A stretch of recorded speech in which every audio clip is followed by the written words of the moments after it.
वो पता नहीं भैया पीछे नहीं छोड़ेंगे। फिर का छुके क्या कह रहे फिल्मी दुनिया वालों ने गाया क्या प्यार झूठा सही दुनिया को दिखाने आजा प्यार झूठा सही दुनिया को दिखाने आजा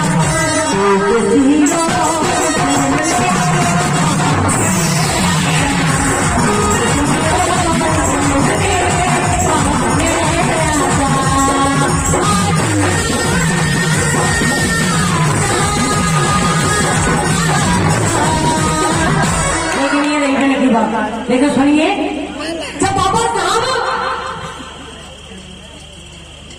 1932 में लंदन में अंग्रेजों से मिलते हैं तो इस वसत समाज की दशा को कैसे बताते हैं सुनिए क्या कहते हैं बाबा साहब कह रहे क्या हाँ लोग बहुजन का सर तुमको बताने आया बहुजन का सर तुमको बताने आया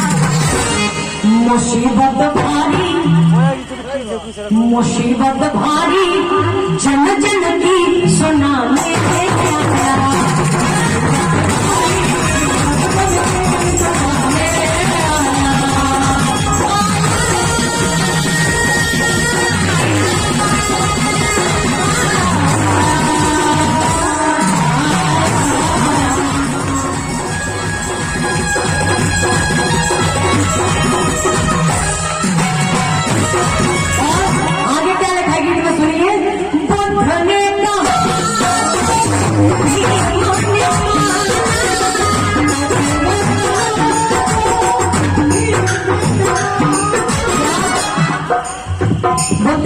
भगवान बुद्ध ने क्या कहा सभी का ध्यान चाहूंगी ये भैया बुद्ध ने क्या कहा कि बुद्धं शरणं गच्छामि भगवान बुद्ध ने ये कभी नहीं कहा कि तुम मेरी शरण में आओ भगवान बुद्ध ने कहा कि बुद्धं शरणं गच्छामि अगर तू अपना कल्याण करना चाहता है तो अपनी बुद्धि की शरण में चला जा तेरा कल्याण हो जाएगा भगवान बुद्ध की बात को बाबा साहब ने माना और आज बाबा साहब को देखो विश्व के नंबर 1 की प्रतिभा को देखो तो सुनो क्या बुद्ध ने कहा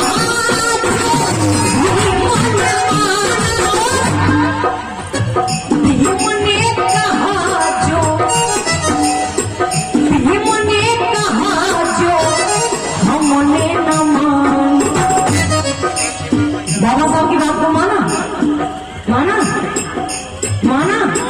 नहीं माना क्यों नहीं माना बाबा साहब ने पता क्या कहा था 14 अक्टूबर 1956 को नागपुर की धरती पर 7 लाख भाई बहनों के बीच में बाबा साहब ने बुद्ध धर्म को स्वीकार किया और उसमें पहली प्रतिज्ञा में कहा कि मैं ब्रह्मा विष्णु महेश को ईश्वर नहीं मानूंगा और ना ही उनकी पूजा करूंगा तो बाबा साहब की बात को माना आपने नहीं माना और नहीं माना तो आज अपने आप को तुम देख सकते हो कि आज आपकी स्थिति क्या है सुनिए क्या बुद्ध ने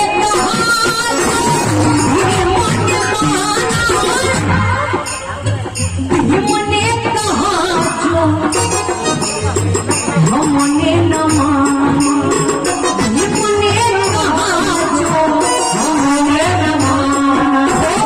अब नहीं कोई बहाना चलेगा अब नहीं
थोड़ा सा प्यार हुआ है,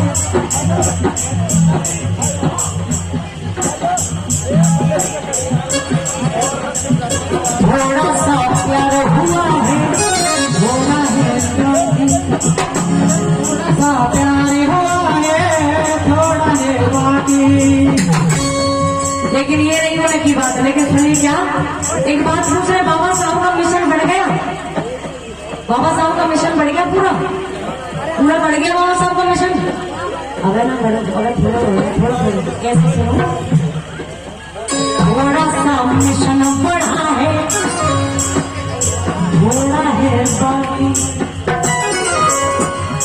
थोड़ा सा मिशन बढ़ा है, थोड़ा है बाकी। लेकिन ध्यान से सुनना, क्या थोड़ा सा मिशन बढ़ा है, थोड़ा है बाकी। अब कमल बातियों को,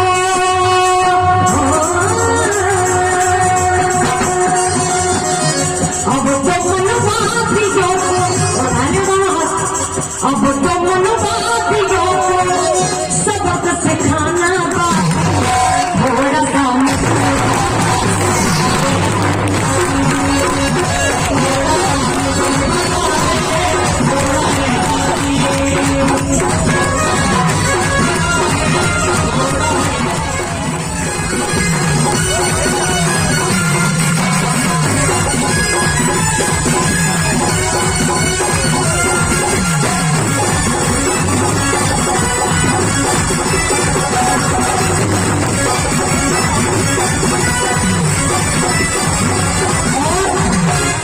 और सुनो, क्या भाई साहब फिर कछु पढ़ रहे क्या, यम्मा यम्मा यम्मा यम्मा, अम्मा नहीं यम्मा, क्या सुनो, यम्मा यम्मा यम्मा यम्मा, ये खूबसूरत समा, यम्मा यम्मा यम्मा यम्मा, ये खूबसूरत समा।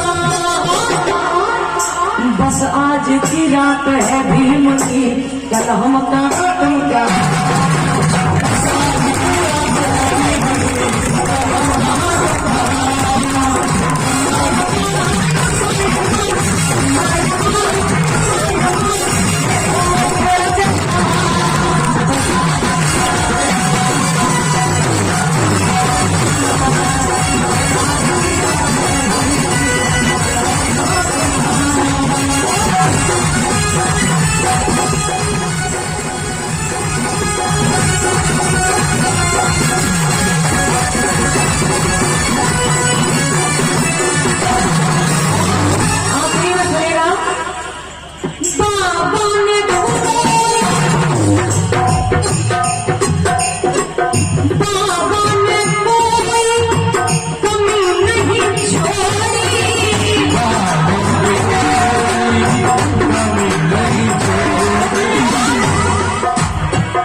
बेटा रमेश वो भी पैसे के अभाव में इस दुनिया को छोड़ करके चला गया। बेटा गंगाधर भी पैसे के अभाव में छोड़ करके चला गया। फिर एक बेटी ने जन्म लिया। उस बेटी का नाम आपको पता है? बाबा साहब की बेटी का नाम 3 साल की। तब बाबा साहब विदेश में पढ़ाई कर रहे थे। देखो सभी का ध्यान चाहूंगी। भैया ध्यान से सुने। जब बाबा साहब विदेश में पढ़ाई कर रहे थे, माता रामाई अपने बच्चों को लेकर के घर पे थे। तब बेटी इंदु कहने लगी कि माँ मुझे भूख लगी है, मुझे खाना दे दो। लेकिन एक बात बताना चाह रही हूं मैं, तो वो भारत नंबर 1 का विद्वान, उस विद्वान के घर पे एक चावल का दाना भी नहीं था।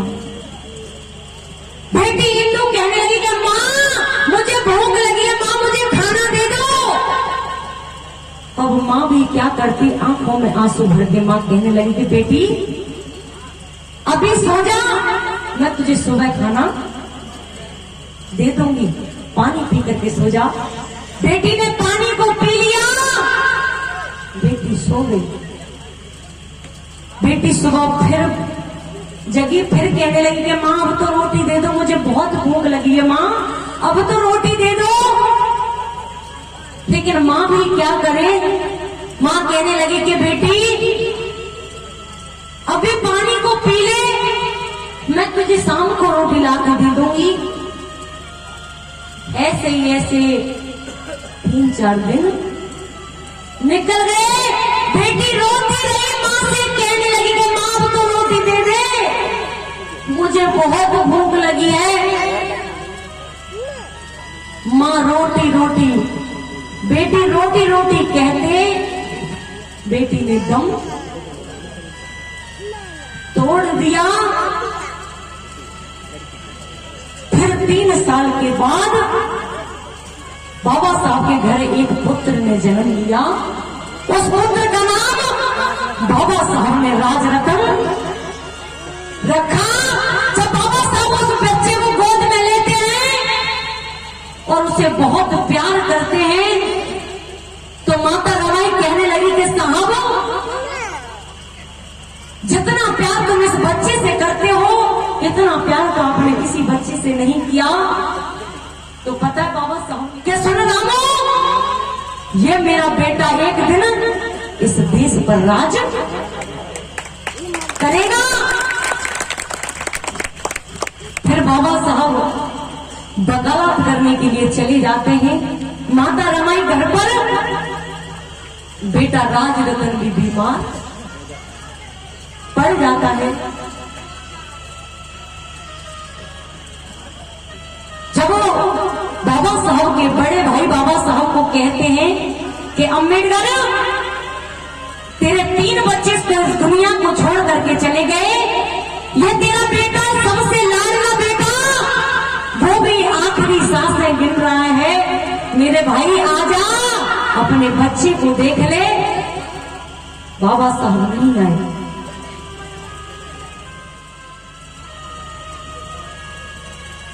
बाबा साहब आने वाले थे, आ गए घर में। घर में ऐसे भीड़ इकट्ठा हो रही थी।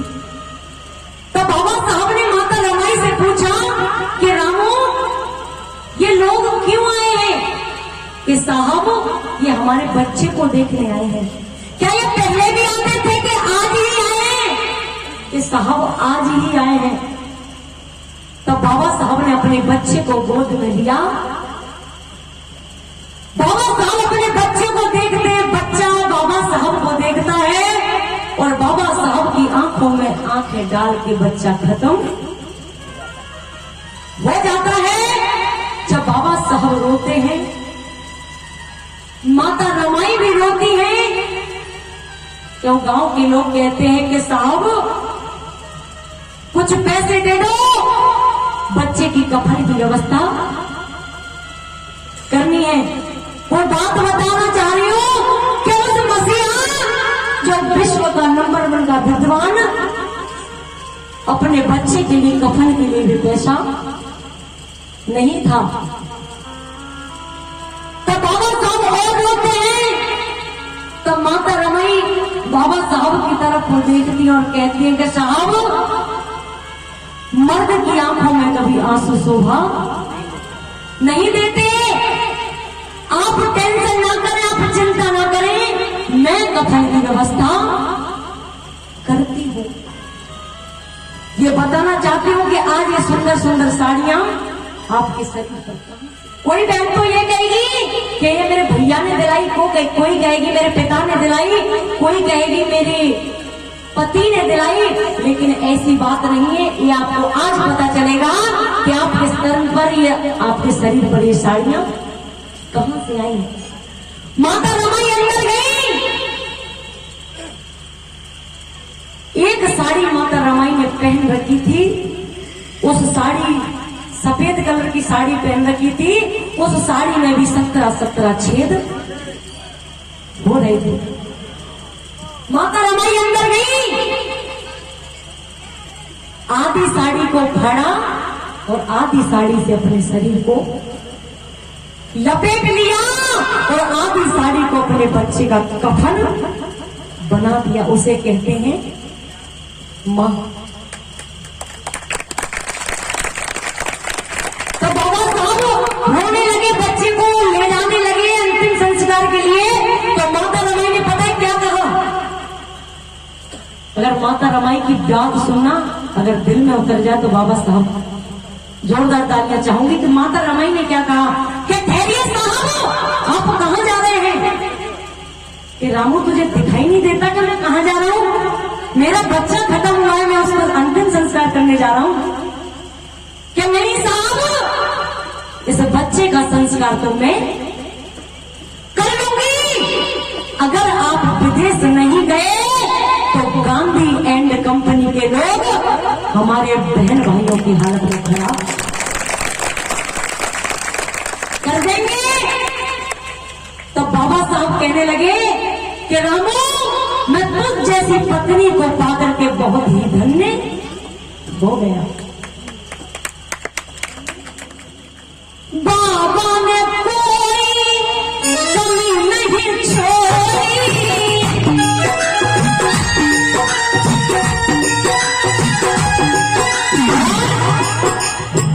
चार चार बच्चों ने हम अपनी चार चार बच्चों ने हम अपनी तोड़ी। सुमन ऐसा हीरा, क्या बाबा साहब जैसा कोई दूसरा है क्या? सुमन ऐसा हीरा कहीं ना मिलेगा, सुमन ऐसा हीरा कहीं ना मिलेगा। पिता में मिलेगा ना पहाड़ में मिलेगा, अधिकार तो अधिकार तो। अब आखिरी में उठा लीजिए